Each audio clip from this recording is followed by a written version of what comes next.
Hello, welcome to the south of France. We're in Montpellier and we're on the brand new Suzuki V-Strom 800RE. Now you may recognise this, it looks very familiar, doesn't it? It's also shared with the DE that Suzuki announced last year and released early this year actually. So here we are, late October and south of France. I mean, it's been a lovely day, you wouldn't believe me because it's now a little bit overcast and grey. But we've been riding this for around about 110, 120 miles or 180 kilometres was the route. And it's been incredible. So what Suzuki have done here is, of course, they released the DE as a more off-road focused adventure bike that can do some road mileage. And I was lucky enough to be on that launch elsewhere. And I was really impressed by that bike. That was a really good off-road bike and it just really excelled in what it could do off-road, but it didn't take away from its on-road presence. So then when Suzuki just a few weeks ago announced this, the RE edition, I was a bit like, oh, okay, this makes sense because now it's a road-focused V-Strom. And then you've got the adventure option if you want to do a little bit more off-roading. So this one is £9,699, and for your money, that's £1,000 cheaper than the DE. You get a 19-inch front wheel, you've got cast wheels front and rear as well. You've got a bigger touring screen, it's wider, it's more upright, and it's a little bit taller. The DE screen is quite minuscule really. The rider position is altered somewhat slightly, so the rear pegs are a little bit higher, a little bit further back. The bar is narrower and it's a little bit more forward. So the rider triangle has sort of been tilted a little tiny bit that way. And that rider's triangle being adjusted does mean that it's a little bit more road focused. You've also got alteration in the suspension. So the travel is now 150 mil rather than 220. And what that means is the seat height has therefore come down a little bit and the wheelbase has shortened somewhat as well. All in, you've got an 825 mil seat height. It's a little bit more accessible for shorter riders. I will have to say that when I jumped on this on the off-road launch, the DE launch, I got on with it really, really well. I found it extremely comfortable. And as I say, the road manners, spot on. But this one I found a little bit too small for me. I fit on it comfortably and we've been riding all day long and the only pain was a little bit in my knees where my knees sort of come up to here as opposed to in the little indent in the tank there. And ultimately, it handled extremely well, and that's the most important thing. For your money, you get, well, for £9,699, you get something that's more road focused and handles extremely well. I'll get on to the ride a little bit later on, but let's just cover a few of the other differences here. It's still got a 20-litre tank, and Suzuki say that if you ride it economically, you can get around about 260-ish miles. Now, of course, naturally on this ride, they filled us up a couple of times throughout the day, or at least once that I know of at the petrol station. So therefore, because we filled up halfway through the day, couldn't really check how much is going to be consumed when you go from full tank to empty. But the onboard computer was estimating around about 5 to 5.6 litres per 100 kilometres. You've also still got the 776cc parallel twin motor, 270-degree crank, double overhead cam, and it's still got 83 brake horsepower and 78 Nm of torque. So on the road, that translates to something that's nice and torquey, nice and smooth and accessible, but then it's got a lot of power and grunt. So if you're looking for an overtake, if you're looking to just sort of knuckle down and enjoy the twisties as we were today, this engine certainly does it. Then pair that with the suspension, as I say, it's Showa and it's a preload adjustable on the front and rear. You can really dial in the preload to make sure that the bike is set for you and some luggage or a pillion passenger. But the handling was something that really set it apart from the DE. Now that's not to disrespect the DE at all. The RE is something that just excels because it is more road focused. The 19-inch wheel just gives you a lot more response over the twisty roads. And when you're riding this and putting in some really delicate touches, it just responds so smoothly and elegantly on the roads. Match that with the torque that is there from low down, even in say fourth gear when you're cruising at cruising speed, you can twist on and the revs will just come up and it will just start to sing and off you go. Really good stuff. I'll touch on the Suzuki Intelligent Ride System or the SIR system as well, because there you can adjust the traction control between a few different settings, 1, 2, 3 and off. So 1 is the least intrusive, 2, 3 is the most, or sort of steadily increasing in intervention, and then off you just turn it off completely and start doing some wheelies, but not on the road, only on closed circuits of course. You can also adjust the sort of power modes. You've got A, B and C there. Same sort of thing there. A will apply basically unrestricted power and you just get the full access to the motor.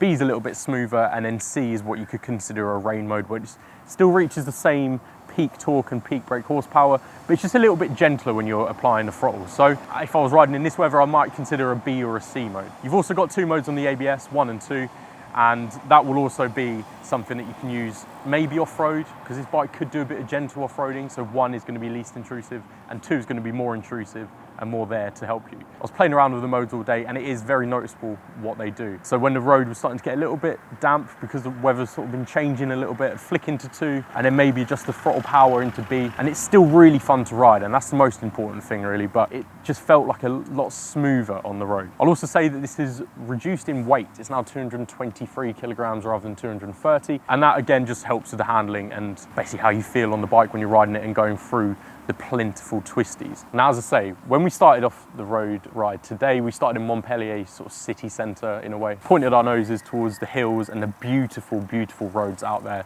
sort of northwest of Montpellier, and it was just endless fun. When this bike really opens up and you start getting some nice twisties, the brakes are very sharp. They're radially mounted now. You've got twin discs at the front, they're all Nissin calipers, and they just really do respond to the input. The rear isn't quite as sensitive, but the front really does hammer on if you need to sort of scrub off some power. Moving a little bit backwards, I mean, here I said about the seat, it's 825mm. I found it very comfortable, but you sort of have a bit of a slope here. And I found a few times that my legs would start to come up a little bit as I sink into the seat, and you very much feel like you're sat in the bike as opposed to on it. As I say, for a shorter rider, that's probably a good thing. For me as a taller rider, 6'3", I kind of prefer the DE just because it's a little bit taller for me and I felt like I could get on with the bike a little tiny bit more, but that's not to discredit this whatsoever. So one thing that I did forget to mention is something I really like on this bike, but then there's also a negative side to that as well. So the switchgear and the buttons are really simple and really easy to use. So on the left, you've got up and down and mode, pretty self-explanatory what they are. Indicator works nicely, the horn, and then your flashing lights. On the right, you've got the basically start-stop button, a span adjustable brake lever, which I didn't actually mention, and your hazard lights. And that's it. You can't connect your phone to this as far as I know, because the screen is pretty basic, a 5-inch TFT display, and it shows all of the bits you need in terms of your gear position, your speed. Then it can go from a night and day mode. You've got your odometer, your trip A, trip B, basically everything you need, and it's all there. So there was a train that just went by, but the point is there's no cruise control on this RE, the road focus model. It's not on the DE either, and Suzuki were asked if it's going to be something that's included in a future iteration, and Suzuki UK did say that they're going to ask to have it included. It's a bit of an own goal that it's not included this time around, because naturally there's going to be an update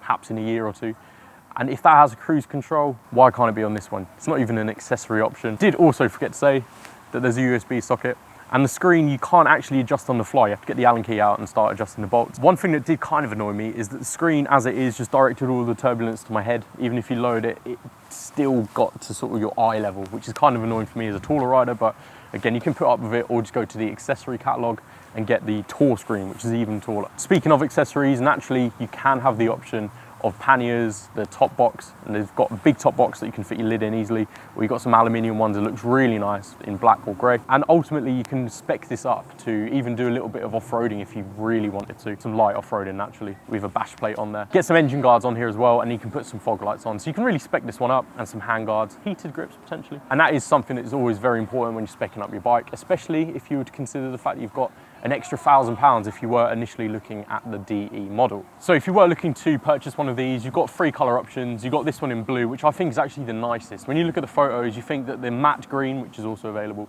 is going to be the nicest, but it's not as matte as I'd hope. It's still green, still looks nice, but I think the blue takes it away. You've also got a really glossy, sparkly black, and that's a nice colour, very, very pretty on the eye. But there's a lot of black bikes on the road nowadays, and something like this stands out a little bit more, and I do like that.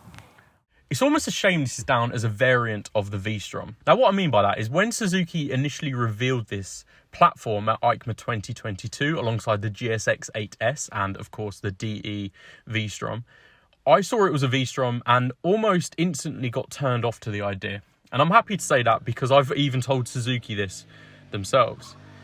I feel like Suzuki have sold themselves short here. This bike is all new. It's a new frame, it's a new engine, and ultimately a new idea. On the road, it's a superb bike. Off the road, it's a superb bike. And you could say that it's almost weighed down by the dull thoughts that go to Suzuki V-Stroms of old. In my mind, Suzuki are turning a new leaf here with this platform, this bike. And since stacking the headlights on the GSX S, it seems like a lot is changing and there's a lot on the way from Suzuki. I feel like they should have called it something else and let everyone know that Suzuki is on the up. They've got new models on the way. and they're trying to do things a little bit differently and change how they're perceived in the market, in dealerships and on the roads. Yeah, this bike doesn't have 100 brake horsepower, but it's a very good price point. The motor is really nice and torquey to work with, and ultimately it would make a very good tourer in the UK.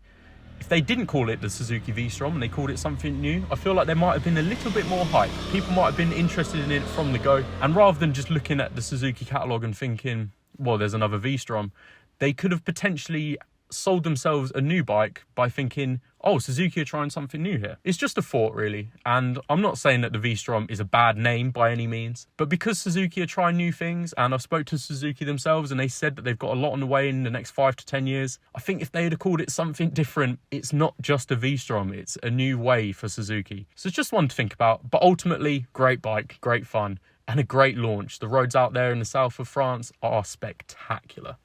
I think I'll leave it there. If you want to hear read my full thoughts on the Suzuki V-Strom 800 RE, if you head to the Lexham Insurance website on the blog there, I'll have my review up as soon as I can, and you can flick through, scroll through, look at the spec and hopefully enjoy it. But in any case, thank you very much for watching. My name is Alex, and ciao from Montpellier. See you on the next one.